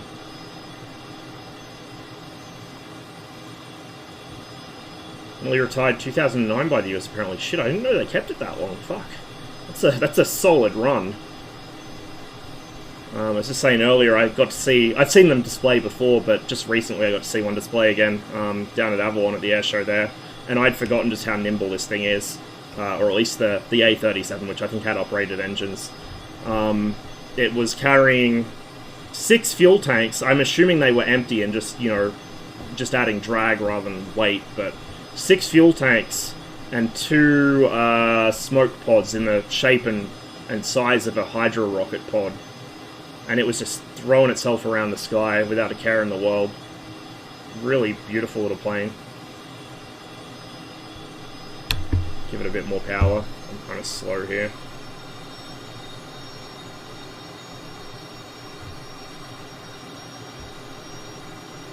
I think the initial versions of this had the same engines as the Fuga Magister, the Marbore. I forget which one it is, how to pronounce it, but. And then they replaced it with American-made engines later on, which I think this version has. Oh yeah, dude, it'd be awesome.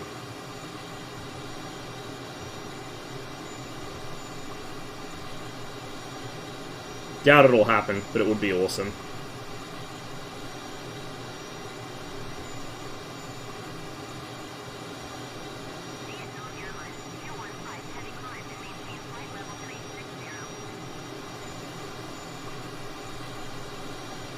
Cloud's getting a bit low.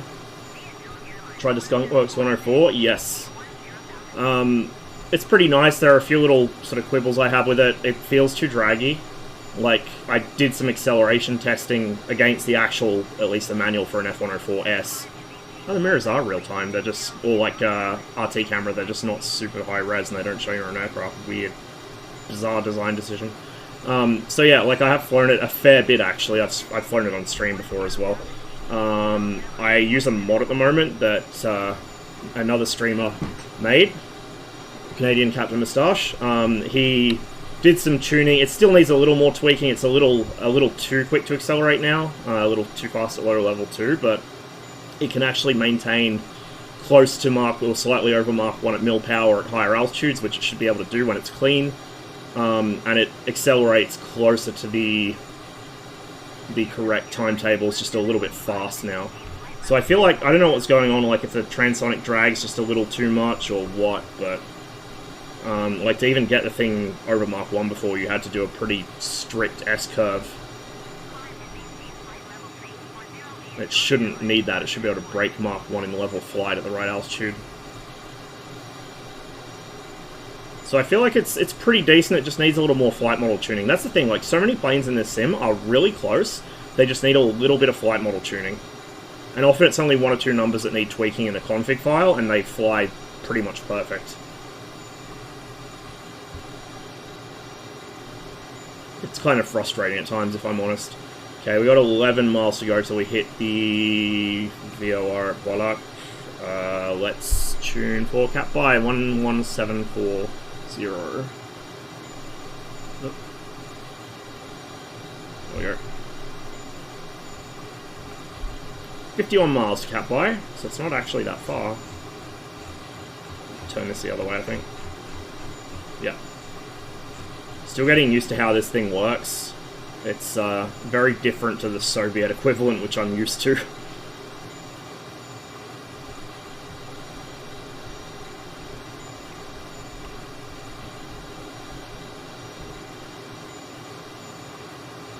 The vertical bar is your steering cue, and the little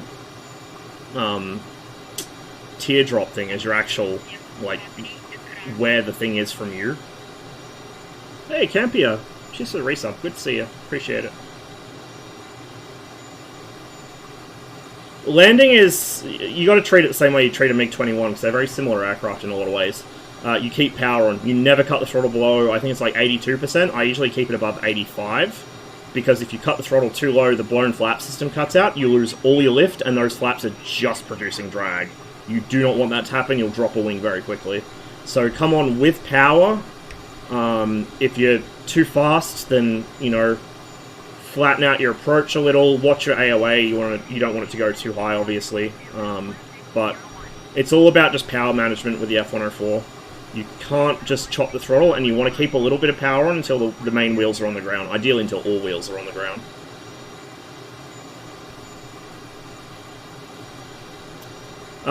Things have been going pretty well.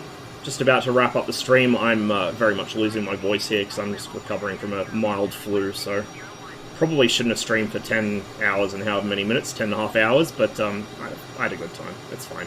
It's worth losing my voice for.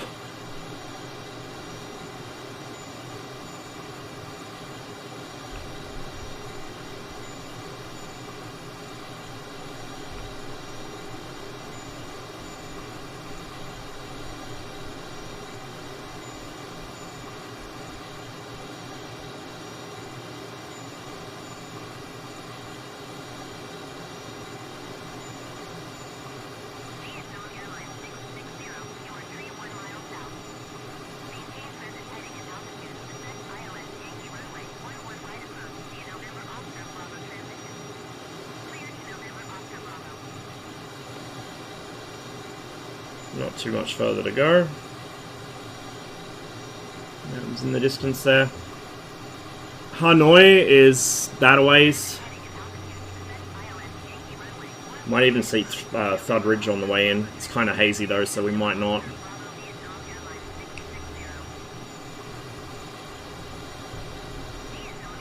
Haiphong was a major shipping center, so it got hit a lot by the Americans to try and disrupt logistics. Quite heavily defended as well. Not as heavily defended as Hanoi, but still something you wanted to be careful flying over. I was just recently reading an account from a F-111 Wizzo. Was it the Wizzo or the pilot? It might have been the pilot, but F-111 crew anyway, and they were shot down in a raid over Haiphong right after they passed over the docks, hit the docks with a good stick of bombs, and then got schwacked by AAA.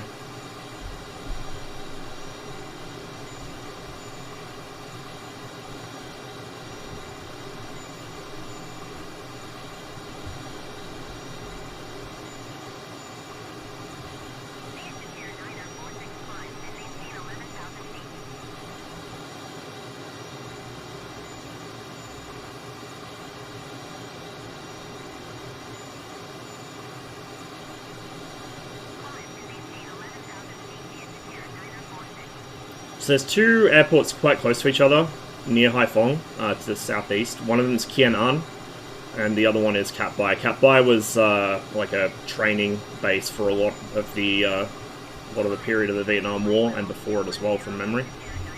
Kien An, I think, might have been an operational airbase, but I don't remember.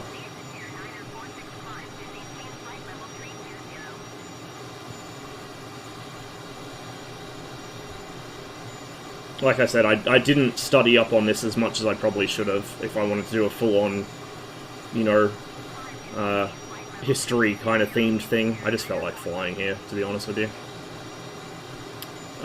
Actually, while I'm on the subject, though, if you guys are into Vietnam War history, particularly the Air War, I recommend going onto YouTube and following Devon Horner, who has a whole bunch of different series flying in strike fighters, where he discusses the various aspects of the Vietnam Air War, including not just the military side, but the political side as well. Very, very, very very interesting videos.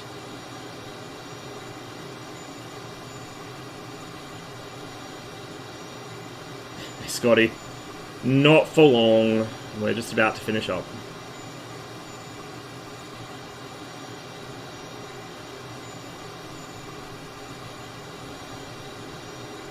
Been going all day, pretty much. Yep, tweet. I've been enjoying it quite a lot recently.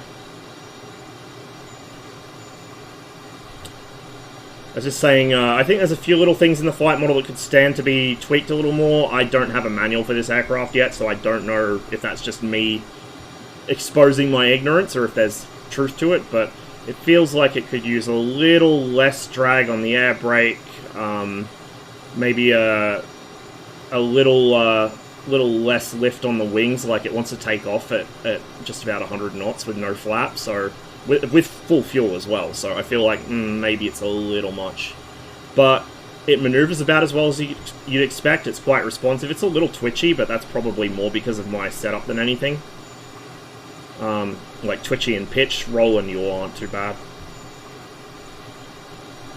But it feels better in terms of quality and in terms of flight dynamics than a lot of the paid add-ons in this game. I'm going to be real with you. I know they're working on remedying it, or so they say anyway, but Just Flight's Hawk, for example, feels a lot more twitchy, it almost feels on rails, I want to say. I'm sure it isn't, but it feels that way, like it lurches around, it does that kind of ratcheting thing where it stalls the control surface, so it ratchets around a turn, or around a roll. This doesn't. I hope Just Flight do fix the Hawk, though, because it's quite an iconic aircraft, and I'd like it to, you know, fly a little nicer. It seems we're 0 for 2 on Hawks right now as far as flight models go. Because, you know, the whole VEAO thing for DCS. 13 miles. No, Oilers. I'm an Edmonton boy, even if I don't sound like one anymore.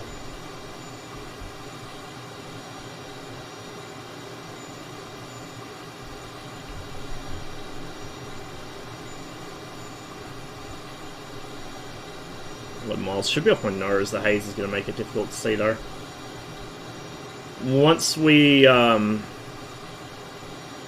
hit Cat By, we'll give it an overflight, and then we'll just dick around the actual city of Haiphong for a bit, and then we'll land. So we've got plenty of fuel to play with now.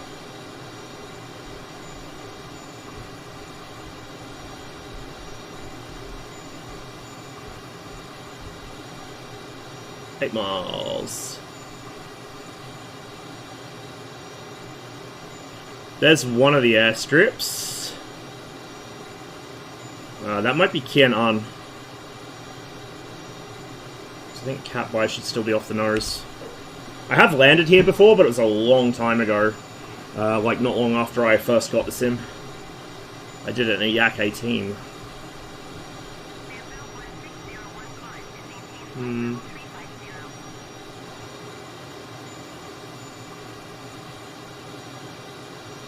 Yeah, so this is Cat By in front of us, that's Kian An behind us. And this is the harbour city of Haiphong. How the loading times on Misfits is faring as of late, like an hour and a half, because I still haven't got my new hard drive installed, because I just haven't had time. I've been super busy lately. And as a result, I haven't got anywhere to put all my shit for add-on linker in, so I haven't bothered installing it yet, so, yeah. Gonna have to sort that out soon enough.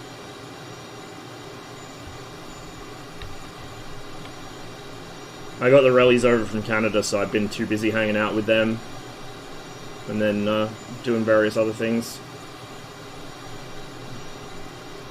See, the scenery's kind of falling apart here as well. It's all discoloured and everything. Looks like they're building a second runway. Intriguing.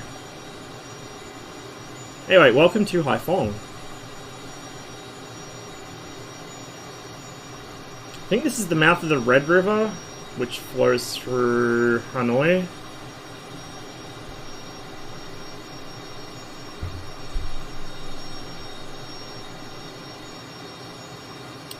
Thud Ridge is over that away somewhere. I can't tell which one of those ridges it is from here, but it's one of them.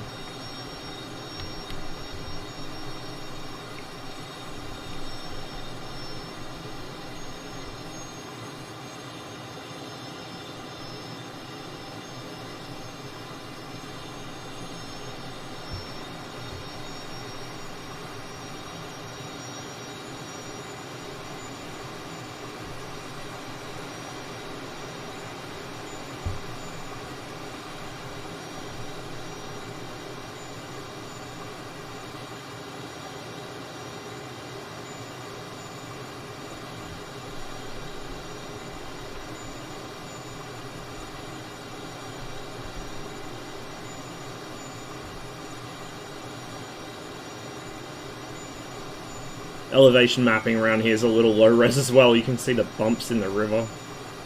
Oopsie daisies.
Yeah, I think that one's Thud Ridge. Because that should be Hanoi. Like, just the edge of Hanoi there.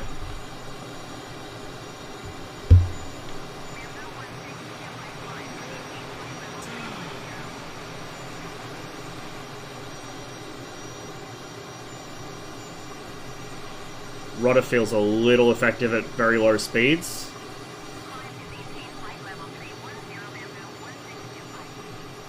A lot of this stuff's easy enough to tune.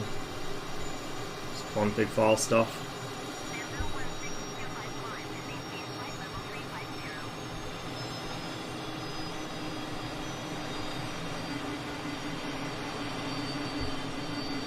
It's the landing gear warning, so I throttled back so far. Not that the throttle does much in this thing, because the engines are so slow to respond. A little bit stuttery down here.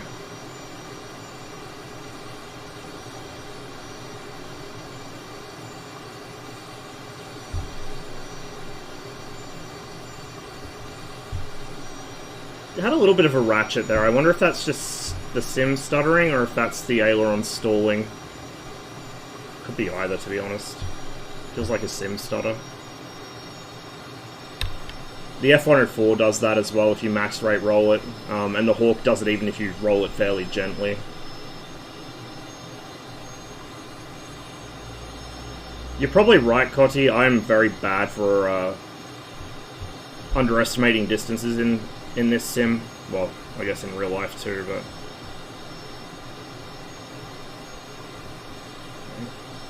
we're pretty close to that beacon, so there's not much point me fucking around with that, because it's not going to do anything. It's going to constantly move on me.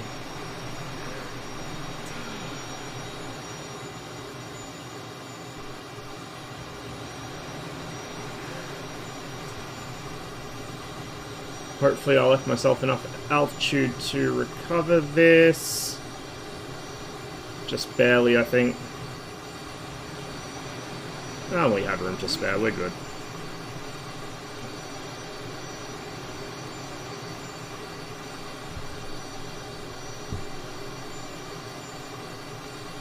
It's the runway there.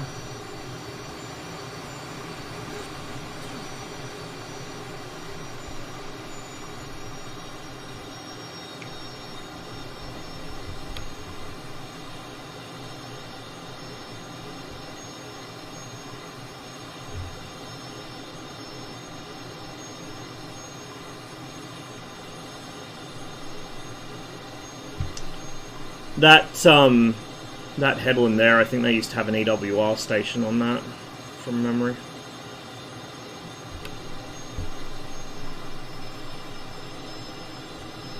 Alright. Yeah.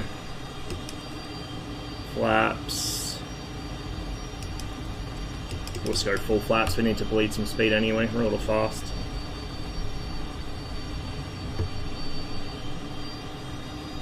Is the actual name of Thudridge? It's Tamdale or something like that?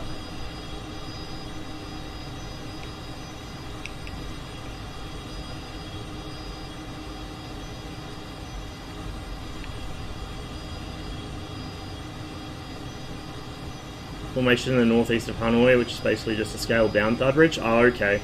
Gotcha.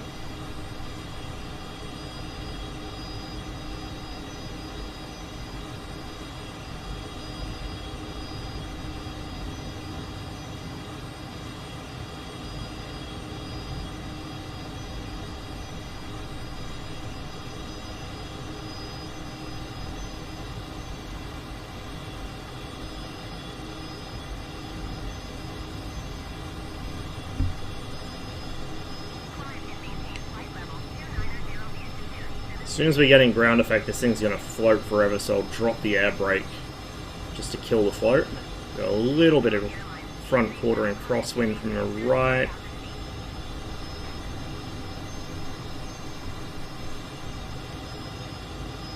Okay, air brake and off the power.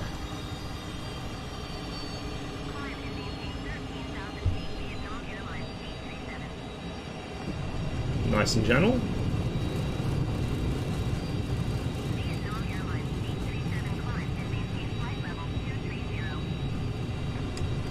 Okay, flaps can come up. Neutral out trim. Air brake in.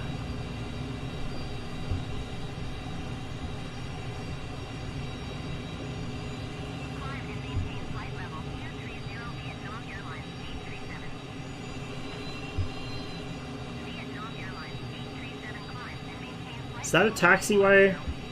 Or is there one up here? I think there's one up here. No, we'll just turn around.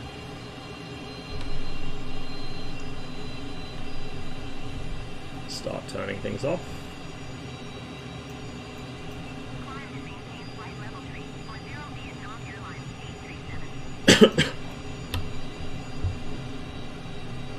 Wait.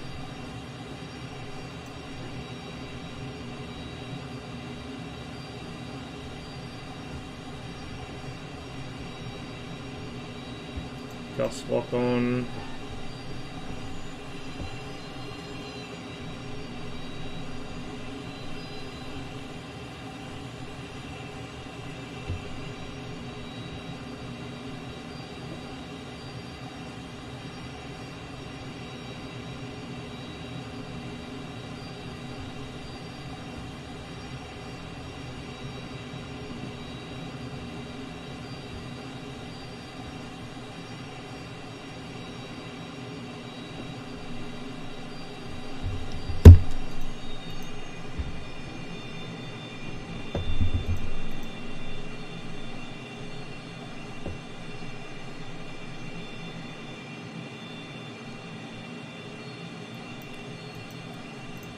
Nope.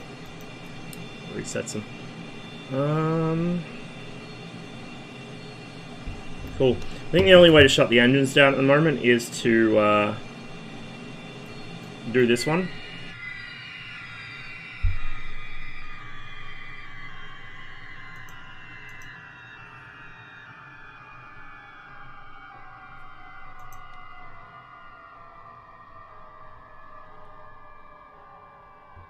Helps if I unlock the canopy, doesn't it?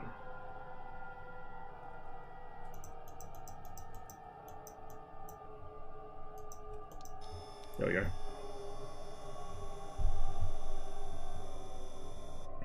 You can hop out.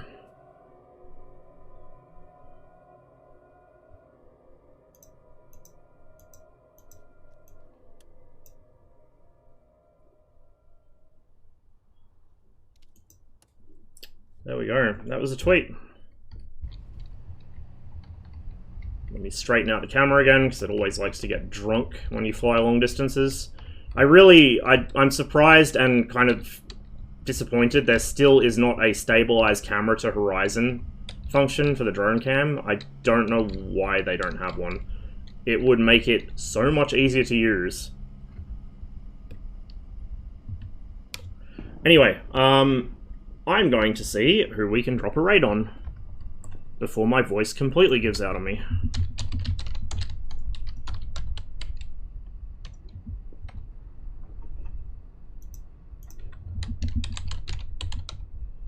I just realised I've got a cup of tea sitting here that's gone cold. Genius.